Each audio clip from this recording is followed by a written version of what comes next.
समोर तुम्ही ही नवीन बिल्डिंग उभी राहिलेली पाहू शकता आणि त्याच्याच बाजूला हा मोकळा भूखंड दिसतोय। गाडी उभी आहे, 4 व्हीलर। या दोन्ही प्लॉटचं भूमिपूजन एकाच वेळी झालं होतं।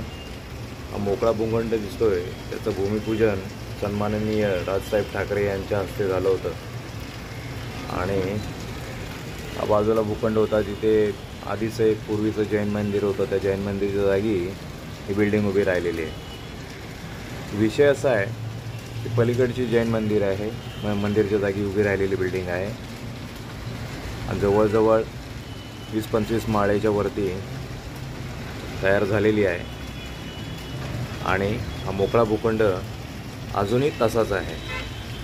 प्रश्न हाच आहे की अलीकडचा भूखंड हा मराठमोळे एका विकासकाने डेव्हलप करायला घेतलेला होता, पण तो काही कारणाने करू शकला नाही। काही अडचणी असतील, फायनान्शियली असतील की आणि काही असतील, पण त्याच भूखंडाच्या बाजूला ही टोलेजंग इमारत उभी पण राहिली आहे।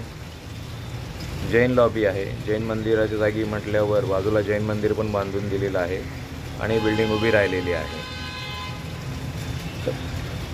हाच फरक आहे आणि हाच विषय आहे। मराठी माणूस व्यवसाय करू शकतो का, तर करू शकतो, नाही असं नाही, पण मराठी माणूस व्यवसाय करत असताना इतर मराठी माणसं त्याच्या मदतीला येतात का, काही कारण असेल, पण तसं इतर समाजामध्ये दिसून येत नाही।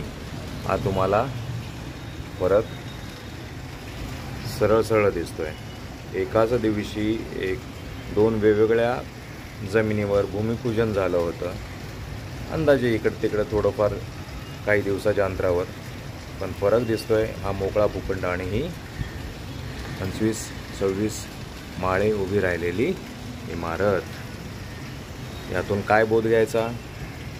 मराठी लोकांनी, मराठी माणसांनी, मराठी प्रेमींनी, कडवट मराठी प्रेमींनी तो घ्या।